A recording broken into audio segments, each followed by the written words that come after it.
Hello and welcome back for another installment in our Courtroom Confidential Conversation series. For this episode, please join me in welcoming Esther Ludlow of the fan favorite podcast, Once Upon a Crime. Hello, my friend. How are you doing? Doing good. Good to see you. Good to see you as well. I've been looking forward to this. I thank you so much for taking the time to do this. I know that podcasting is a full-time job of yours, and so I know how many hours that can involve, especially when it's a one-person show and you're writing and producing and editing everything yourself. And I want to get into all of that, but I thank you so much for taking some time out of your day. I've been looking forward to this conversation. Yeah, me too. I have been as well. One thing that we get a lot of feedback from people on when we do these conversations is they've been a fan of people like yourself for so long, of Once Upon a Crime podcast for so long, but they don't know all that much about the person themselves. I mean, especially in a podcast like yours where it's just you, there's very little opportunity for you to kind of talk about your background because you're usually talking about the subject matter. So this is one of the things I've really appreciated about doing this series that we have of these conversations, is just to get to know the person. So I'm going to start there. Could you tell us a little bit about, kind of where you grew up, what your background was? Yeah, so I grew up here in the San Francisco Bay Area where I still live. I lived first in a little town called Milpitas, which a lot of people probably haven't heard of, but it's outside of San Jose. And yeah, I've after that I kind of been all over after that, but I've always come back to California. So this is kind of my stomping ground, if you will. But I did move around a little bit. I lived in Massachusetts for a little while. I lived up in Sacramento for a while, and then came back here probably when I was in high school. I've been here pretty much, yeah, into high school, young adulthood, when I came back to this area. Yeah. How about school and all of that? Did you go away for any of that? Yes, no, I went to a lot of high schools, but by the time I finally went to college, I went back to school as an adult.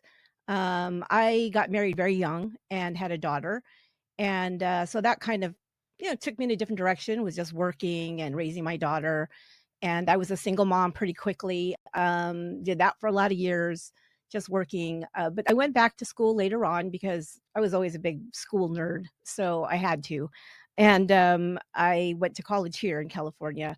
I went to Holy Names University up in the Oakland Hills, which is a beautiful area, and then I got my graduate degree at Santa Clara University, also here in the Bay Area. What was your pursuit in school? What was the plan when you went to school and got your higher education? My biggest plan was to find a degree that didn't require a lot of math because I'm terrible at Same. I I like to basically read, I follow like that to same role. write, I did not like numbers. So, but, to be serious, I was always very, very interested in human psychology, especially criminal psychology, and that started early on in high school, and this is probably a question you're gonna ask, but my very first entry into that was a book called The Stranger Beside Me by Anne Rule about Ted Bundy, which people know, it's very, famous. And I found that when I was in high school in a paperback form, I think. This had to be, oh gosh, early mid 1980s. And yeah, that was just fascinating to me. And ever since then, I could not get enough of trying to pick apart the criminal brain. So I went to school for psychology and got a bachelor's degree in psychology, got a master's in counseling psychology, and actually started working with juveniles in the juvenile justice system, counseling them and their families, and working with them as they entered back into society. I also worked as a teacher while I was getting my graduate degree in juvenile hall. So had Wow. a lot of exposure to, kids and why they get into, the criminal behavior and things like that, how they get out of it or not. So that was always very interesting to me. But I thought if I started with them younger, maybe I had a better shot at keeping them, away from the criminal lifestyle for the long term. Yeah. That was kind of my thought behind it. Talk to us a little bit about that experience, because when I was in the prosecutor's office, at least when I was there, they would have everyone do a 1-year stint through juvenile hall where we would just deal with minors and juvenile cases. And I got to tell you, it was eye-opening and also very heartbreaking. I mean, you Yeah. see a lot of these kids who are doing, first of all, very awful things. I mean, Mhm. any adult crime you can think of, juveniles are also committing, which is shocking. Right. But also the kind of the motivations behind it. They're dealing with, not fully developed brains, Right. emotions they can't entirely control. It certainly gave me a different perspective on like, wow, these kids are, as much of victims, though they've victimized others, Mhm. they're as much of victims of kind of their circumstances and upbringing and everything else. But please tell us about your experience and how you found all of that work. Yeah, for sure, and the thing is some of these kids, it's like they can't even escape that. It's very, very difficult because the kids that I worked with, I would say the majority of them were gang involved, Yeah. and, they came from generations of gang involvement. So their Yeah. parents and even their grandparents, were involved in gangs. So that's what they grew up in. They grew up in these neighborhoods that you basically, you get affiliated early to a gang, and, that's what you do. I mean, has to do with the situations they're in, the economics they're in. It's also the environment, they're around that, and to them, that's what you do. Now, there was a few, of course, that really, did their best to stay out of that, but it's still difficult. And so the problem was that I saw is these kids then get, like you said, they do, drive-by shootings. They do, violent, robberies and things like that. They do all kinds of things. Of course, drugs are a big thing. And they get caught up and they get arrested and they get put in the juvenile detention. And they if they're lucky, they get exposed to something different, at least temporarily. Um, Me and other teachers there, that was kind of our role besides educating them, was talking to them about doing, things differently, or at least just seeing a different perspective. And, that was something that was always really interesting to me because you find out their stories and you can find something in them that is their strength or is there, something unique about them, and that's just how I've always been wired anyway, is I always wanna know everybody's story. It's like, "Oh my god, you know how to do that?" Like, "Oh, wow, you're a great writer. Oh my gosh, I wish I could draw like you." I'm always, like, very impressed with people, and so that was kind of the way it unfolded when I worked with kids, and that would get them excited about actually life, doing something different. Now the problem is once they leave there, because that's only temporary, they go back to the exact same environment that they came from. So that's the tough thing. Um, and you just hope that at some point, maybe what they experienced that was different will click and they'll decide, you know what, I don't want this life anymore. I want something else. But, Yeah. it's tough. And yeah, you said it's heartbreaking.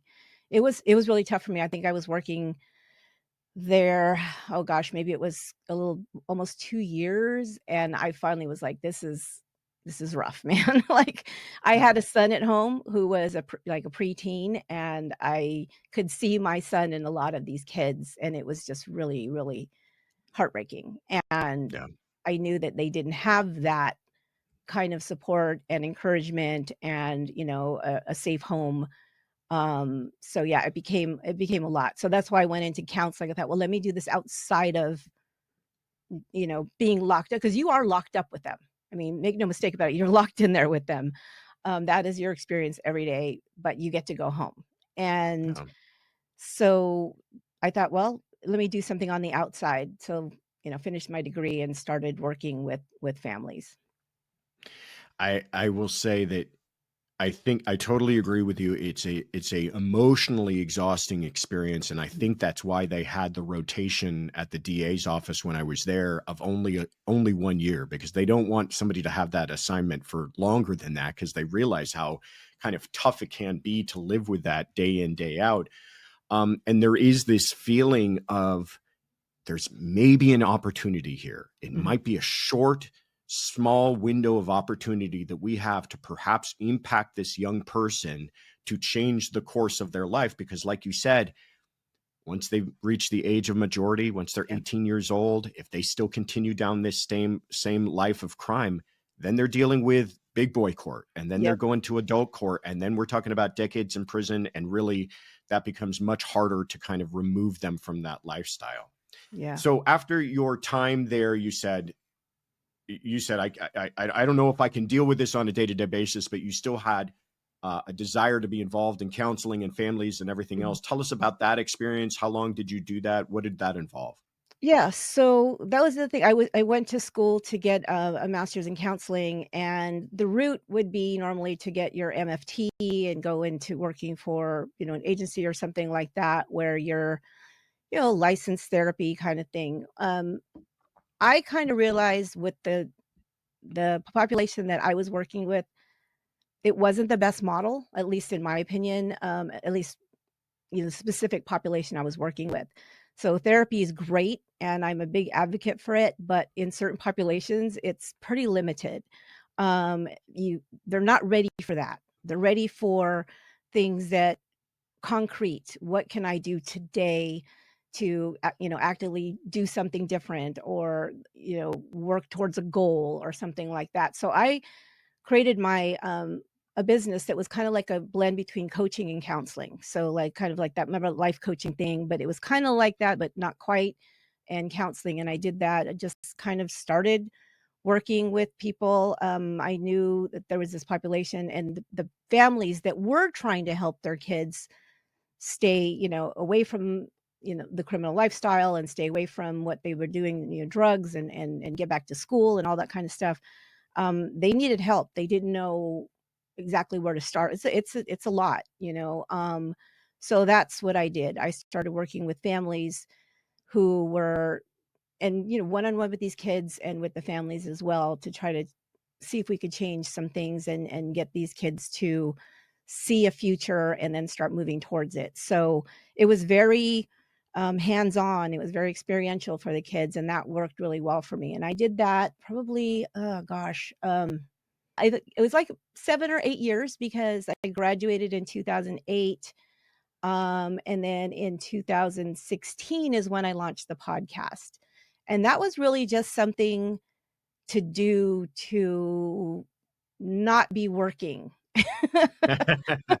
To do something, that was fun and something I enjoyed and, get my mind away from there's a lot of heavy stuff you deal with. So, Yeah.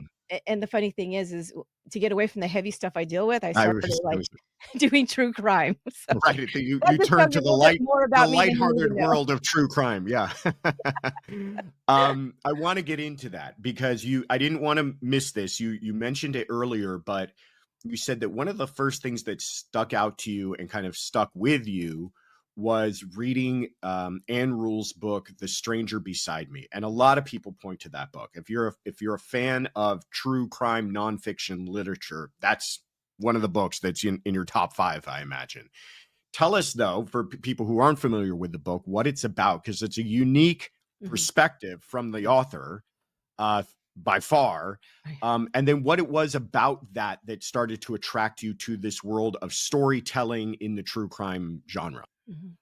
Yeah, well, that book by Anne Rule, it was her first true crime book that she did, and the reason why it was about Ted Bundy was because she knew Ted Bundy. She actually had worked with Ted Bundy at a suicide crisis hotline of all things, and she worked overnight shifts with him. She thought he was this young law student. She was, she was, I believe, a mother at that time already and was working towards a degree, or she had finished her degree. I can't remember which. But, she was this was something she was doing, and she met Ted, answering phones, and it was the 2 of them, and they would, wait and answer calls, so in between calls, they would chat. She got to know him, thought he was this great guy, and all of this. So, fast forward when she hears that he has been arrested for a attempted kidnapping and rape, and, and of course, can't believe that this like everybody thought at the beginning with Ted Bundy, this has to be, a mistake. This is a mistake. This is Right. not this guy. But as time and she continued to be in touch with him. He would write her letters from jail. She was corresponding with him. And over time, of course, she came to understand that he did do the things he was accused of. and then having to process that and figure out what to do with that when she thought she knew this person.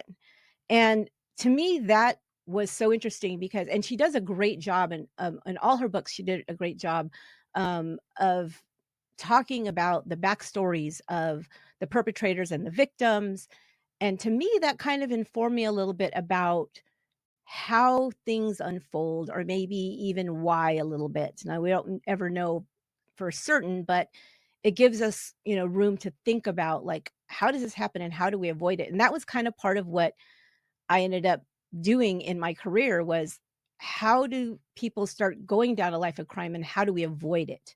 Mm. How do we, set that off at the past somehow?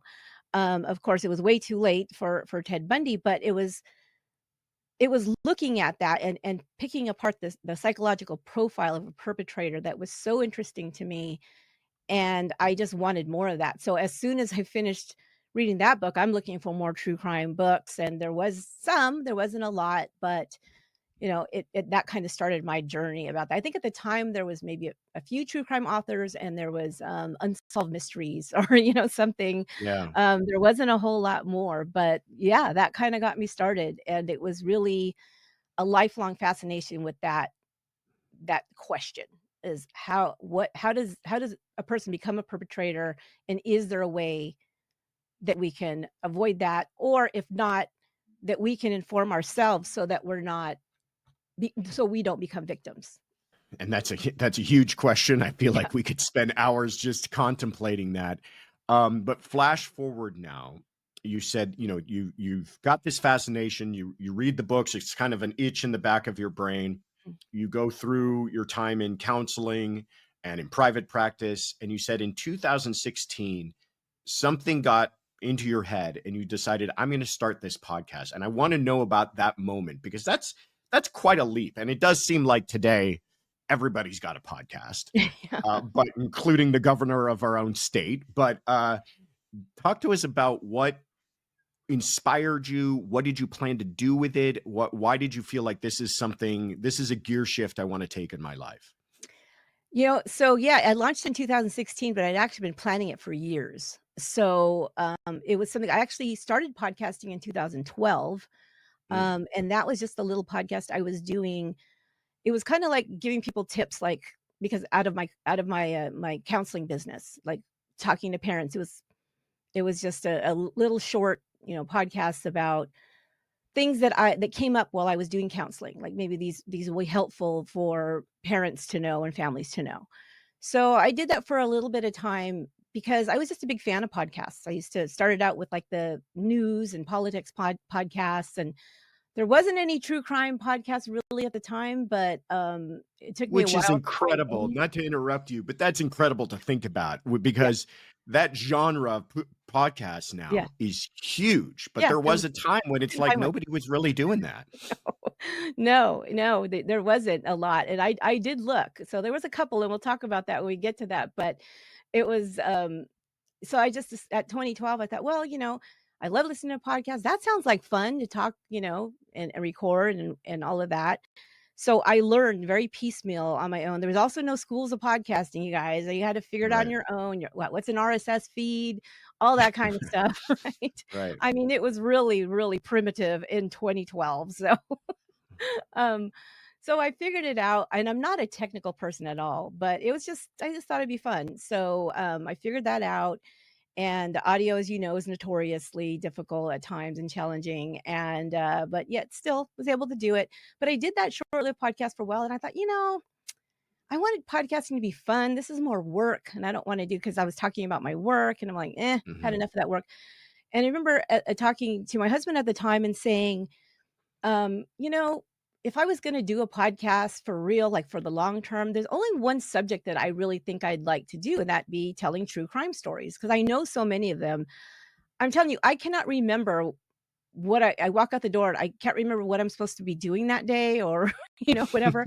I can Right. remember details of a true crime case from 1977 that I heard in 1989. I can just, for whatever reason, it's like a steel trap about these things, which is totally useless information unless you use it, right? Right. So I thought, well, that would be cool, and so I thought about it, and I was putting, kind of putting it together in my mind, and, like I said, I was still figuring out podcasting and all of that, but now I knew how to do it.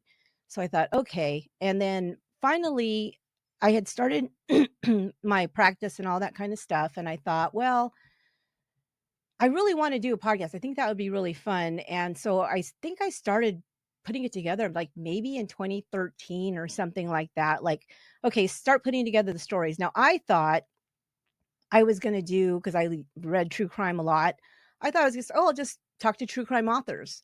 But, there was already somebody doing that. That Dan Zupansky was doing that.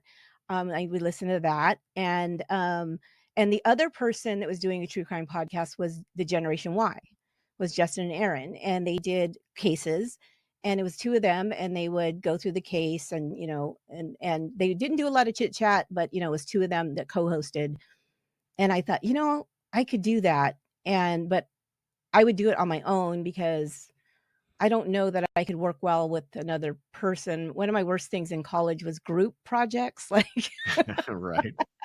I like to do things my way.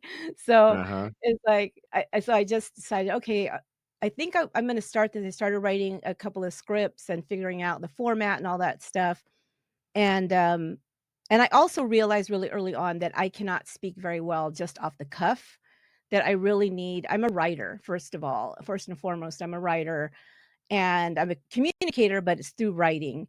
And so I started writing a script for each episode so that I could keep my thoughts in order and tell the story the way that I wanted it to unfold. So that was the way I did it. But even though I had all that ready to go, I thought, but who's gonna want to hear this? Like, Right. this So is funny pretty that that's dark. a question. Yeah, back then, that was a question. Will people actually be interested in this Yeah, stuff? and then I finally thought, it doesn't really matter. I'll enjoy it. Maybe I'll have Mhm. a couple hundred people listening, it'll be fine, whatever. If that, I'd be thrilled, because I had done the other podcast, and I honestly don't remember how many people listened, but it might have been like 1,000, or I don't know. It was something. And so I thought, "Okay, well, let me just do it," because right before that, what happened was Serial, the podcast, came out. Yeah. And that was huge. I mean, Yeah. it was ginormous. I had millions and millions and millions of people listening and following that case, and I realized 2 things upon, finding out about Serial and becoming a big fan of it myself, was number 1, that people did wanna hear this kind of content, and number Mhm. 2, Serial ended after 10 episodes, I believe. I thought, "All those people are gonna be looking for more of this content. I gotta get this out now. I gotta get going," you know? Yeah. So, I, got the studio set up, and the funny thing, it all kind of just clicked into place. It's like those things that look back and you think, "Yeah, that was supposed to happen," because everything just kind of unfolded the way it was supposed to. I had just rented an office to do my counseling business, and in the back, there was this back storage room, and I thought, "Man, that would be perfect podcast studio." As soon as I saw it, I said, "Okay, I'm getting this, and I'm gonna turn that into a podcast studio." And so that's where Upon a Crime was born, was in this back storage unit of my counseling office. And I launched in June of 2016 with 3 episodes, and I decided to do, a series every month, like a topic every month. And the first one was called Lost and Found, and it was about people who were kidnapped and held for years, but then were rescued. And, so I did three different cases that was what happened, and put those out in June. And I think it was within the first week, I had, like, I'm trying to remember, I think it was like 1,400 people listened or something like that. I was like, "Whoa, Yeah. that's Yeah. crazy." Yeah. And then, yeah, so that was amazing. But by the next month, I had actually met Justin from the Generation Y, who had come to San Jose to do a meetup, and somebody had told him, "Oh, she has a podcast," and he's like, "What?" He actually gave a shout out to me and other female true crime podcasters on his show. I had only been podcasting for a month, and I had 75,000 people listening Wow. because, Wow. Gen Y. So they're still my very best friends. in Yeah. the podcast Yeah. land. But just to jump in so people listening appreciate that. I mean, it sounds like a huge number, but it is an enormous number Mm, for that early on starting a podcast. So many people, and I know they've done analysis of this, and there's X amount of podcasts that only make it to episode 3 or 4 or something because people give up. Because you find, even if you've got a fantastic idea, even if you're a fantastic person or personality, the podcasting world is so difficult to get people to just know that you exist because there are so many out there. right. And so many people, find themselves doing podcast after podcast to an empty room nearly. Yeah. It's their subscribers, their listeners are their significant other and their mom. And you can only go so many weeks on And then end they doing stop that before listening. you right, right. And then they even give up on you. Yeah. So that tremendous success early on with an obviously a helpful boost from supporters is tremendous, and I want to talk about that. But it is funny how you point to Serial Mhm, being kind of a motivator for you and an inspiration. It is, podcasting with true crime did exist before them, but there was mhm, something about that show that I think really it really exposed the idea that one, people there is an audience for this, like you said, mhm. and two, people can follow a story for more than one episode, Right. right? That they can listen for weeks on end, and that they even people who didn't entirely, I think, maybe it exposed a market that people didn't really know existed. This idea for kind of mysteries and solving things and understanding the complexities and details of a story. Because I was not a what I would call a true crime fan back when that came out, but I was an avid listener to that. I mean, I Yeah, couldn't wait for the next episode. It was just so engaging to hear this story and not involving a celebrity, by the way. right. Adnan Syed is not a Not a football no player name. that we all heard of, not a known name, not a celebrity, but we were all just so fascinated with it. But Mhm. I kind of digress. I just wanted to kind of hit on Yeah. that It point was as a well. phenomenon, it truly was. I Yeah. remember that, Sarah Koenig was on, The Daily Show. I was like, "Whoa, a Yeah. podcaster on The Daily Show? Yeah. What's going on?" And it Yeah. was so funny when podcasting did become a thing, you started seeing podcasters pop up on like, in a movie or on a Yeah. TV show, and we would call each other like, "Oh my god, there's a podcaster being, Yeah. represented on this show. That's crazy," because nobody even knew what it was. You know, No. like, I started telling people you did a podcast, they had no idea what you were talking about. They had none.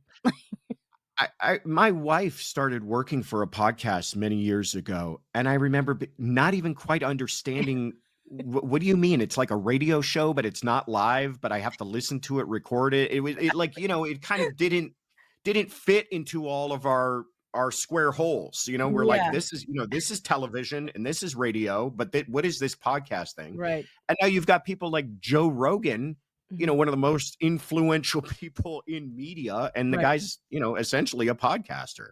right. Um, anyhow, getting though to that initial success and quick success that you had was when did the light bulb moment take place where you're like, oh, this isn't just a fun pastime I'm going to do in my storage room. This could actually turn into something, and there's an audience for this. Yeah, I think that early on when I got that big bump and I had the listeners stayed with me, I thought, okay, because I was gonna do I do weekly podcast, a different episode every week, a different case every week. And I thought, well, I'll do a couple a month, maybe I'll get that out or whatever. And I thought, man, I better go weekly on this. Like there's people listening while I have an audience. Let me just keep cranking these out. So that's what I did. So that was the first hurdle. And then I had done enough of them. I think it was probably, gosh, less than a year later. And again, I'm still running my counseling business, but I'm having less and less time to like find new clients and do all that because, like I said, I am researching and writing a script pretty much every week, which is funny because I was a graduate school and when I graduated, I thought, man, I'm so glad I'm never gonna have to write another paper again.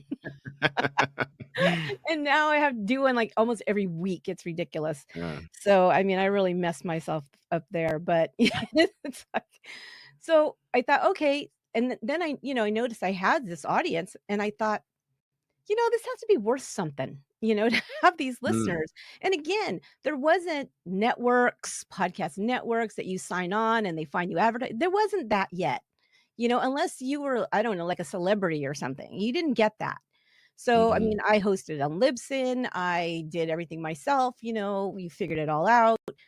Um, and that was it. So I actually reached out to a couple of people. I guess I Google searched a couple of people and thought, "Oh, podcast advertising, who sells ads?" And so I found a couple of, smaller businesses that had been doing it and people that had been in maybe in the radio space and had moved into podcasting to sell ads. And I said, "Can you sell ads?" And they're like, "How many downloads do you have?" And I told them, they're like, "Oh, heck yeah, we can sell ads." So that was it, and I started so when that started happening, then after, I don't know, a few months of that, I thought, "Well, I guess I just do this full time." I was actually making more money doing that than I was in my counseling business because it had dwindled because of so much time I was putting into the podcast. That's So, yeah, incredible. it just became that it was kind of unfolded. It wasn't any real light bulb moment. It was just like, "Huh, I wonder if Yeah. it'd be interesting to find out if I could make money doing this," that's really just how it unfolded. Tell me about that leap though, because I hear of, variations of the same story from a lot of folks where they have a job and it's a good job. It's a Mhm. career, it's Right, not like they're just kind of struggling to make ends meet. They might be very established people in their own careers and they start this kind of side project journey with podcasting or YouTubing or whatever it is. And then, like you just explained, it kind of slowly starts to take over your life. And this isn't something that you can do part time. If you really right. want to do it well, it becomes part time just with the amount of effort you have to put into it. But tell us about that leap when you go, you know what? I'm actually going to stop this well established career that I went to school for so many years and that I built up a practice. And I'm going to kind of shutter that and go after this weird world of podcasting. Was Yeah. that nerve wracking? Did you have any trepidation? Yeah, I think well, I don't know if you call it lucky or different in that way. I've never been one to follow a set anything. Um, even when, I got my degree, like, everybody in my class was gonna go on to, get their MFT and do all of that, and I was like, "Yeah, I don't know if that really works for me." I think I wanna do Mhm. something different. I think I'm just gonna put out a shingle and see if I can get, clients that way, and, um, I have a very short attention span for a lot of things, but this was something it changes every week, it changes every week Yeah. what I'm doing. I had thought for a while, that I thought since I was a kid that I was gonna be a teacher, and when I started doing I was wanted to be a high school teacher, and when I started doing that in grad school as a substitute teacher, I realized, "Man, you gotta teach the same lesson plan every year. Like, I can't even do it every month. How am I gonna do that?" Like, so I mean, I give a lot of props to teachers. It's a hard job, and, there's so much you gotta hold the attention of a classroom, that alone is exhausting. I loved it, but I thought, "No, I don't think I could do that for the long term." So, I no matter what I was gonna do, I knew I was gonna have to create something on my own. And so this was just, "Yeah, I could do that. That'll work." I don't know. It was one of those things. I guess that may be where the light bulb moment kinda came in. Was I just knew that that's what I was supposed to do. Like, I just Yeah. knew that this was it.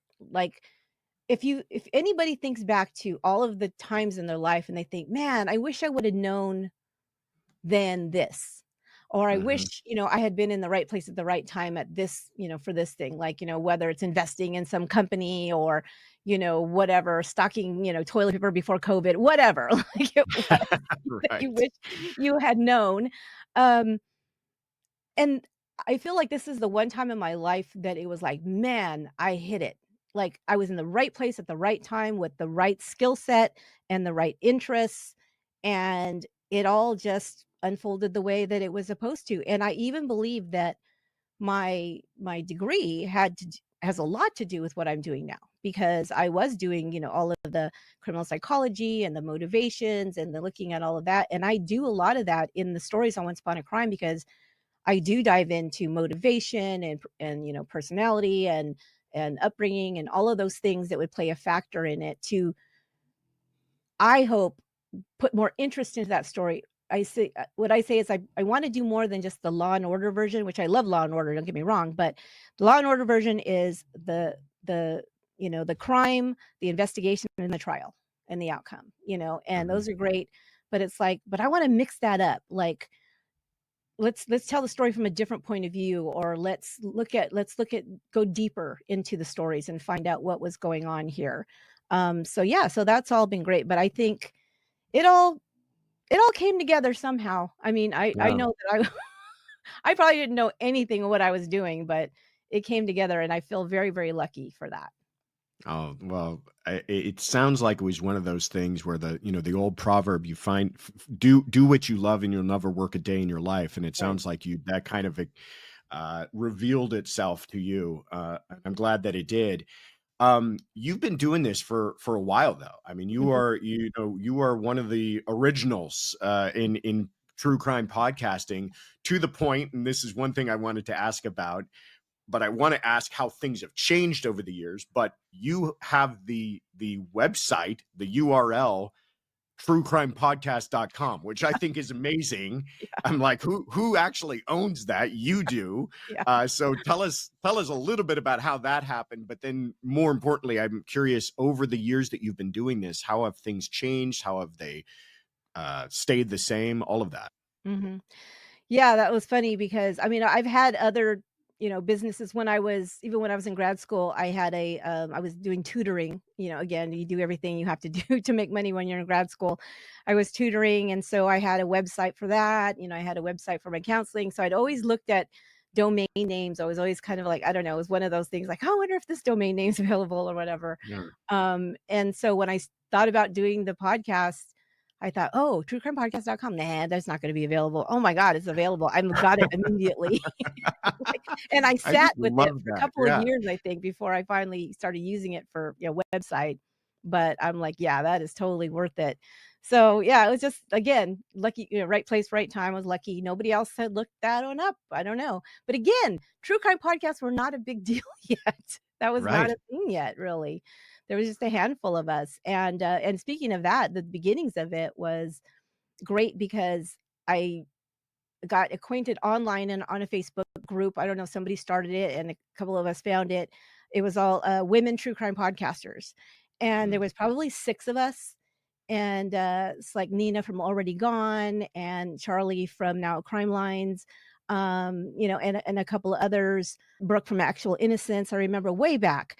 And so that was like really cool to have this group of we're all starting this around the same time, and we're all kind of, comparing notes and supporting one another and all of this, and we all most of it almost all of us ended up at the very first crime con here in the US, which was in 2017 in Indianapolis, and so we finally got to meet for the first time, but that was amazing, because again, it's one of those, I don't know, I think it started off where we had like a maybe kind of a balance between the male podcasters, female podcasters in this genre, which, and some, of course, like sports and news and stuff was mainly, male hosts. So it was kind of cool to have that. And that I think in it how it changed was it's just gotten so big, then the very first crime con, I remember they invited the podcasters. Red Sea Ventures or whoever it was called us up or sent us messages and said, "Hey, we're starting this crime convention, and we'd really like you guys to be part of it. Would you come and we'll give you a table and in our podcast row, and if you just um, kind of announce it in your podcast and kind of promote it a little bit." So we're like, "Wow, that sounds really cool."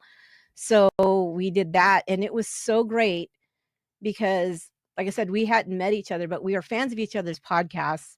I remember the first day that we set up, it was just the creators were there and everybody's walking around podcast, row setting up their tables and stuff. And we'd stop. It's like, "Oh my god, I know your voice. Oh my god, I know your voice." It's like so it was like this surreal moment where we all were fans of each other, but then we all became really good friends as well, so that was awesome. That was really cool, That and, is cool. yeah, and I guess how it's changed well, podcasting has changed. It was very much a grassroots effort, word of mouth, just a few creators, do it yourself kinda thing, independent, and now it's just gotten huge. I mean, there's Oh, networks and corporations and celebrity driven and a lot of money in there, depending on what and they're putting a lot of money behind the bigger names. So we do have to kind of fight through all of that to continue to for people to find us and to continue to have our podcast grow. Things change in as far as the technical side of it that sometimes to our detriment because sometimes it'll knock, subscribers off our platforms and things, and we have to try to gather them back. Um, you know, sponsorships are still great. People still really want to be advertisers on podcasts. But of course, there's a lot more money in there, and they're dividing it between, all the bigger shows, we're going to give them more, whatever. But I think as long as we're smart about how we invest in our podcasts and how we, do those things that will still, keep our heads above water here. But yeah, we really try to support each other and, you know, shout out each other and do collaborations and do crime cons and meet fans and all of those things. So there's a lot of opportunity in true crime. I mean, I'm sure yeah, from talking to all these podcasters, there's a lot out there. yeah. I want to hear more about CrimeCon because, to your point, that was one of the things that convinced me that there is really this kind of ever growing audience for this true crime world.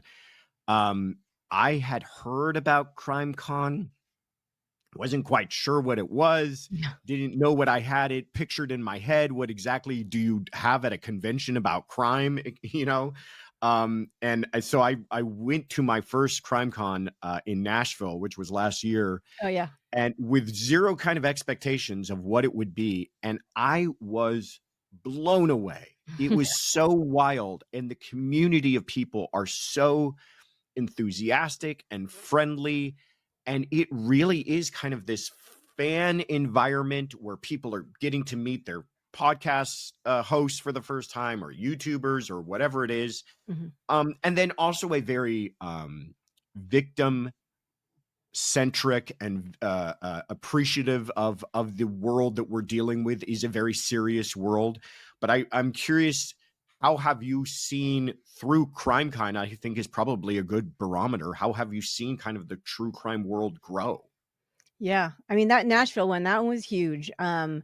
They've grown every year since they started in 2017, and, yeah, that one was a little overwhelming, honestly. There were so many people, and, we have been used to kind of, "Oh, we podcast row," you get a trickle of people, and then you get more, and then you get more, and it was like, boom, the second they opened those doors, it was, like, overrun with people Yeah. wanting to, meet you and talk to you about true crime, and it's great, but man, it's a lot. Especially when you're a podcaster who sits by yourself, hours and hours a week, like all this energy coming at you. It's fun, but man, it's exhausting.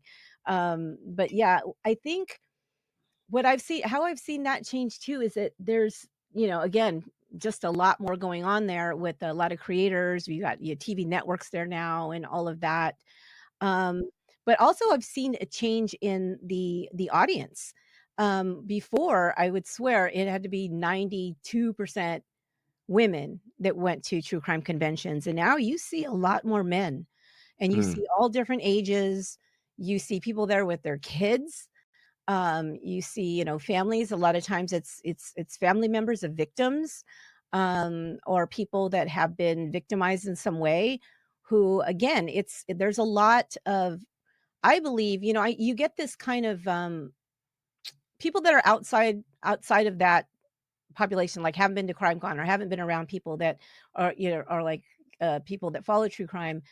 They have this stereotype or idea that people are very ghoulish and you're making money or entertainment on, these tragedies or whatever. And of course there could be some of that, I mean, that's in any genre, right? There are people that maybe are not as tactful as they could be in some cases about things, but um, what I see is there's a lot of healing that goes on in those Mm, because people kind of realize that it's not just me that's had this experience, and there are other people that want to know my story and don't shy away from me because even family members of victims have a hard time, like they maybe want to talk about something that happened to them. They were assaulted or robbed or hurt in some way. And people don't want to hear it because they don't know what to do. They don't know how to react. They don't know what to say.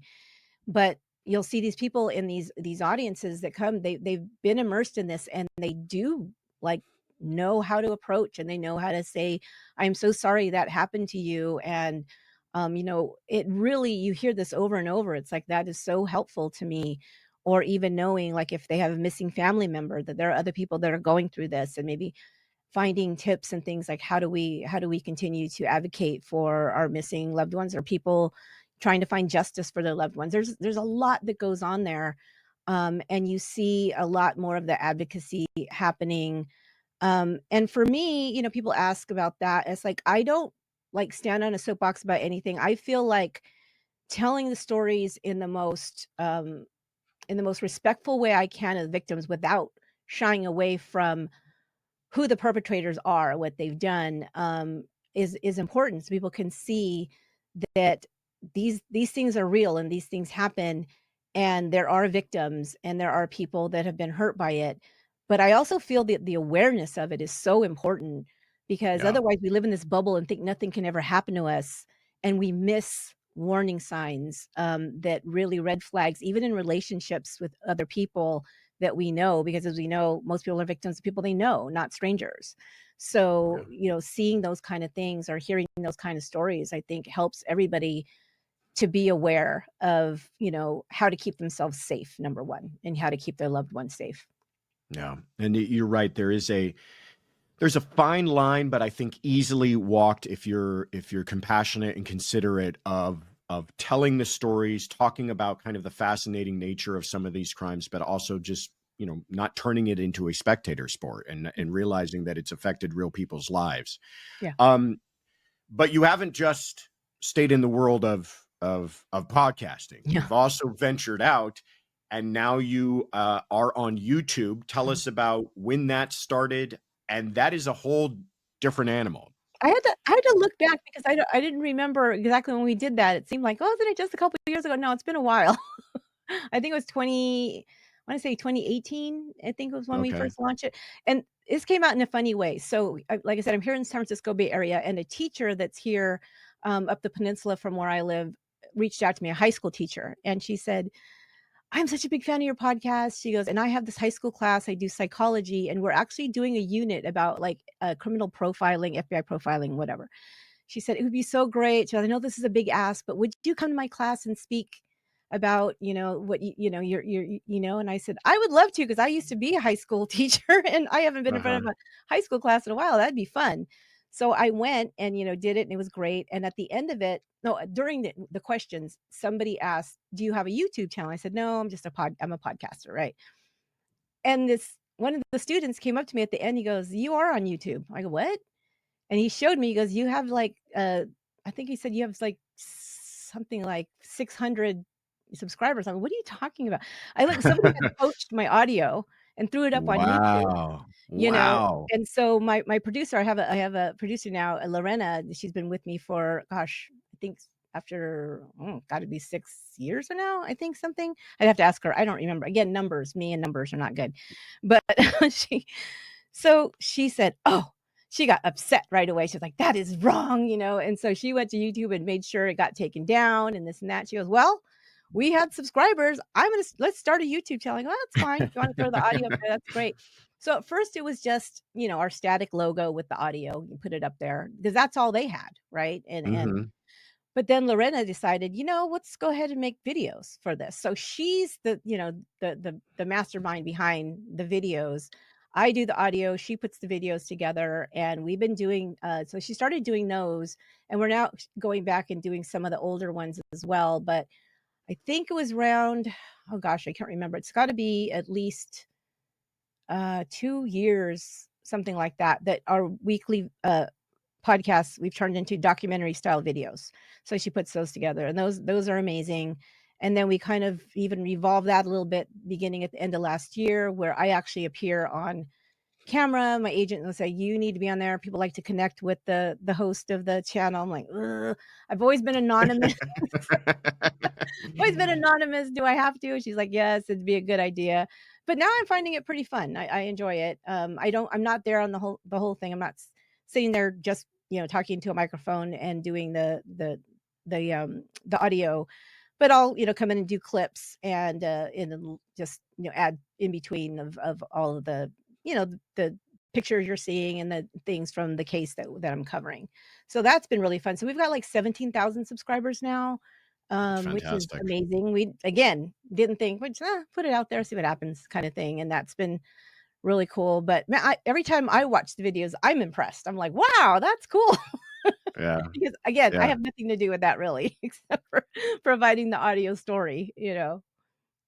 Well, for someone who wanted to remain, anonymous, you've also, though, been even beyond the world of YouTube. You've done some, I don't know if you wanna call them documentaries or docu-series type things. Yeah. I wanna give some of the credits here so people can find them. You've, been a part of History's Greatest Heists, Yes. Very Scary People, Mhm, The Real Murders of LA. mhm. Tell us about how that experience has been, because now we're not just talking a webcam Yeah, and your producer goes and kind of throws something together. Now we're talking about actually going on set and interviews and everything else. yeah. How have you enjoyed that? That's been crazy and very surreal. People these are all just people that have reached out to me. It was nothing that was pitched to outside or anything like that. They just said, "Hey, we found Once Upon a Crime. We think you do great stories, and we'd like you to come on, this show as, to talk about this case." The first one I did was History's Greatest Heists with Pierce Brosnan. And that was the first season. I think there was episode 1 and 3 that I was on. Those That was the first one I did. It was really funny because they were doing, filming in London, and I happened to be in London, or was going to be in London for CrimeCon UK, which I've done since they Mhm. started. About I think it's the 4th year now for CrimeCon UK, in London, and I said, "Yeah, I'm actually gonna be there," and they're like, "Oh, great, let's get you scheduled for then." Well, because I was in London for, that day before I left, I actually filmed 2 back-to-back, uh, episodes, completely different cases. I mean, talk about my brain being fried at the end of that was so hard. And it was great, you're in this warehouse and you've got this light on you and you feel like you're being interrogated, but, it's and you're just going through the entire story and trying to remember all the details. And these were 2 cases that I had not covered myself personally. So it was a little bit more homework for me in the beginning anyway. Um, and then so that one, and then the second one I believe was the Very Scary People that I did we did the Trailside Killer.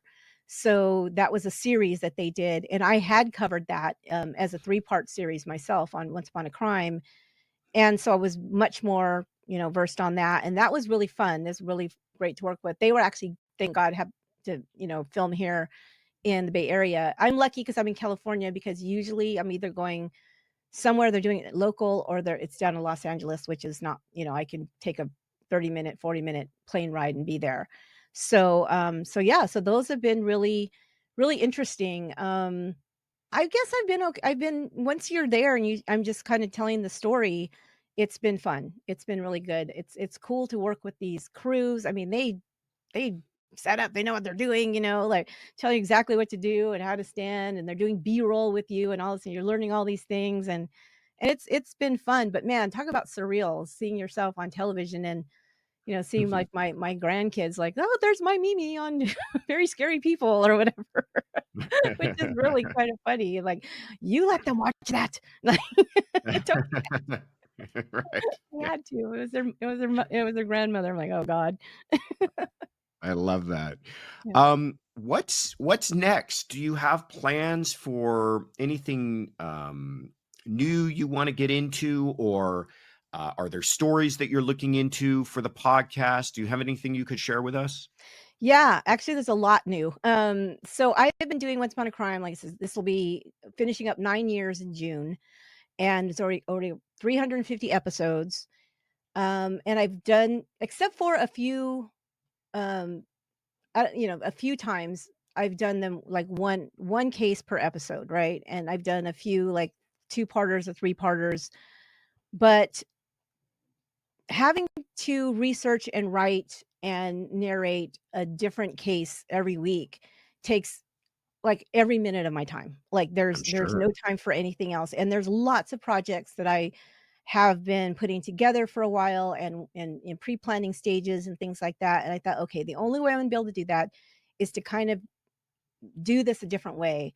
So I'm really excited because I am what I'm going to be doing instead of doing the like the and it's also easier, I think, for people to find and stick with the show when it's like a longer, like we were talking like serial. It's like one case over several episodes, maybe over a season or something like that. And so there have been cases like that I wanted to cover, but I knew I needed more time and I wanted to do more things like interviews and, dive deeper into research and records and things like that. So I am actually planning for this next season, which begins this summer, is to start doing that. Like instead of doing individual episodes, doing long form series, like probably 3 a year. Well, I'll take one case, and they're all very different. The ones I'm looking at, the ones that I'm have pretty much decided on the first one, but the other ones I'm looking at. But I think that will be really fun, and I think I'll be able to do more. And plus, that'll give me a chance in between to have some time off because I am working on a book as well. I did just this couple of months ago, beginning of the year, a three-part series called Murder City, and that was about Santa Cruz, California, between 1970 and 1973, when you had two serial killers and a mass murderer all working at the same time in this little tiny Wow. beach community, which was why? What is going on here? It was mind-blowing, and that's right up the street from me, right up the hill from me in Santa Cruz. And so I did that, but there was so much on the research that I did that I couldn't put into the podcast that I decided that has to be the book because I've been wanting to write a book for a long time, and I thought that I have so much already written that I couldn't do, that I could put that together in a book, but I need that time to be able to do that. So that's the other thing, as well as looking into, even maybe working on some television, like docuseries and things like that. Because I have so many stories. So, and I want to be able to tell them. And I think that is my strong suit is really the storytelling. And so I want to be able to have more time to develop those stories. And really, so people can follow those things because I love that. I love that myself. Yeah. I get so hooked on true crime, series that they're telling one story over some amount of time. And I thought, God, I want to do that now too. I think, I mean, and if people like the one case per episode, I have 350 of them, so you're Right. not gonna run out. There's Right. plenty there, and we'll keep reminding you like, "Oh, and this reminds me of this episode that we did," or whatever. So that's kind of what I'm very excited about that. And there'll be a lot more coming for sure. Like, I am in no way done with this true crime thing. There's a lot more I wanna get to, and I think it's gonna be great, and I love doing the collaborations with other people. There's things we're looking at, doing as well, so, we'll just see how that again, like when I started Once Upon a Crime, we'll see how it unfolds. I'm sure it'll all Yeah. work out the way it's supposed to. I'm sure that it will. I'm excited for you, and I'm looking forward to a lot of the projects you just mentioned. That's great stuff, especially the book. Good for Yeah, you. That'll yeah, be quite an adventure. it And will. that's something that you haven't got dipped your toes into yet. You've No, done the no, podcast, you've done the YouTube. Now you need to get into yeah. books. I've done a lot of Um, writing, but I need to put it together as yeah, a book now. love it. Love Yeah, it. Tell us with the last few minutes I have with you here. I mean, obviously, if no one's going to forget this, True Crime Podcast is .com is where you yeah. can go to find about your podcast and everything else. But is there any other social media or anything else that you want to direct people towards? Yeah, so they can get all the links on truecrimepodcast.com. Everything's there, including our YouTube channel, all of our, we have Facebook group, Facebook, Instagram. What else do we have? TikTok. And that's pretty much all Lorena. She does a lot of our social media. I'll put some things out there. I'll put some things about me and my French bulldog, people like that, stuff like that. But as far as, clips and stories and all that kind of stuff, she works on all of that. But yeah, True Crime Podcast is where you can find everything. Our YouTube channel, of course, Once Upon a Crime, uh, is a podcast. Just look for Once Upon a Crime podcast on there. You'll find us. And yeah, we love new subscribers on podcast and YouTube. I think it's great. And we'll just keep putting out the stories. You guys keep listening and watching. That'll be awesome. Esther, this has been an absolute treat, and I can't thank you enough. Thank you again. Thank you. It was really fun.